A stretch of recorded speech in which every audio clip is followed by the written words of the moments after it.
Antara bulan Desember tahun 1989 dan September 1990, banyak mayat pria ditemukan terbunuh di sepanjang jalan raya Florida Utara dan Tengah.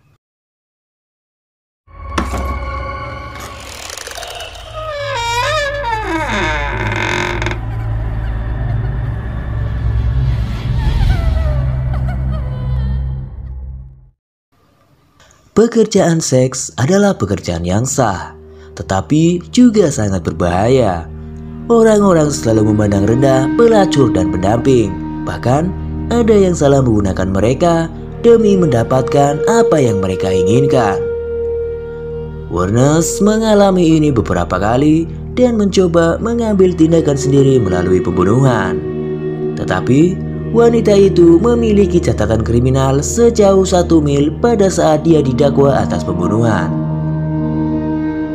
Berasal dari masa muda yang bermasalah, Warnes selalu berada di jalur yang mengecewakan sejak kelahirannya. Ellen Warnes lahir pada tanggal 29 Februari 1956 di Michigan. Warnes kecil hidup di dalam keluarga yang berantakan. Kurang dari 2 bulan setelah kelahiran Warnes, sang ibu mengajukan gugatan cerai. Warnes sendiri tidak pernah bertemu dengan ayahnya, karena pada saat itu ayahnya dipenjara karena memperkosa seorang gadis berusia 7 tahun. Pada usia 4 tahun, ia dipindahkan oleh ibunya untuk tinggal bersama kakek neneknya. Yang dikira oleh ibunya bahwa di sana akan lebih aman, ternyata Warnes di sana mendapatkan pelecehan seksual yang dilakukan oleh kakeknya. Pada saat Warnes di sekolah menengah, dia aktif secara seksual, memperdagangkan bantuan seksual untuk obat-obatan, rokok, dan juga makanan. Warnes juga menjalin hubungan seksual dengan kakaknya dan terus dilecehkan secara seksual oleh kakeknya. Ketika umur Warnes beranjak 14 tahun, dia hamil berkat kakeknya dan menyerahkan bayinya untuk diadopsi. Kemudian, pada usia 15, Warnes putus sekolah dan diusir dari rumah oleh kakeknya. Dari sini, karir prostitusinya terlahir, karena dia harus memenuhi kebutuhan untuk bertahan hidupnya sendiri. Awal tuduhan kriminal yang diterima Warnes terjadi pada usianya yang ke-18 tahun.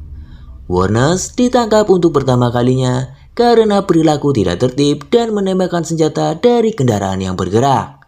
Selama persidangan, dia juga didakwa tidak hadir di pengadilan. Secara alami, Warnes pindah dari daerah itu setelah menghabiskan waktunya menumpang dari Colorado ke Florida. Saat di Florida, ia bertemu dan menikah dengan pemilik klub kapal pesiar berusia 69 tahun. Akan tetapi, hubungan mereka tidak berlangsung lama karena dia memukulinya, bahkan dengan tongkatnya sendiri. Pernikahan keduanya tidak berjalan dengan mulus dan dia mengajukan perintah penahanan terhadap Warnes. Selama pernikahan, dia juga menjalani hukuman atas tuduhan penyerangan. Pada akhirnya, mereka pun bercerai dan Warnes pindah kembali ke negara bagian asalnya, yaitu di Michigan, di mana dia dengan cepat mendapat tuduhan lain yang mengganggu perdamaian setelah melempar bola ke kepala bartender. Kakaknya meninggal dunia karena kanker, meninggalkan $10.000 dalam asuransi jiwa. Dia menggunakan uang itu untuk membayar denda dan membeli sendiri mobil mewah yang dia jatuhkan tak lama setelah pembelian. Pada saat itu, Warnes juga menemukan dirinya terhubung dengan Tyria Mori, seorang pelayan hotel. Mereka bertemu di sebuah bar gay dan keduanya pun pindah bersama hidup dari penghasilan Warnes sebagai pelacur. Bahkan sampai kematiannya, Warnes mengatakan dia jatuh cinta dengan Mori. Mulailah pada tahun 1989, Warnes memulai karirnya sebagai pembunuh berantai, membunuh beberapa kliennya yang memperkosanya dengan kejam atau berusaha melakukannya. Korban pertamanya adalah Richard Mallory, dikenal sebagai pemerkosa sebelum dia dibunuh. Di pengadilan, Warnes mengklaim bahwa dia adalah satu-satunya yang benar-benar memperkosanya. Bahkan, Warnes membela dirinya bahwa pembunuhan itu untuk melakukan pembelaan diri. Akan tetapi, menurut polisi, pembunuhan tersebut dilakukan dengan motif pencurian. Pada akhirnya, tanggal 18 Januari 1992, Pengadilan Florida menyatakan Warnes bersalah atas tewasnya 7 korban jiwa dan divonis dengan hukuman mati. Nama-nama korban yang tewas antara lain Richard Mallory, Dick Humphreys, Barrett Troy, David Spear, Walter Gino Antonio, Peter Sims, dan juga Charles Caden.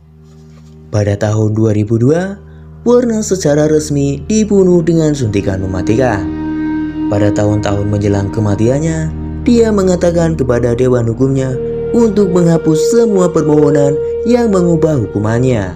Mengatakan dia akan membunuh lagi dan cukup waras untuk melakukan apa yang dia lakukan.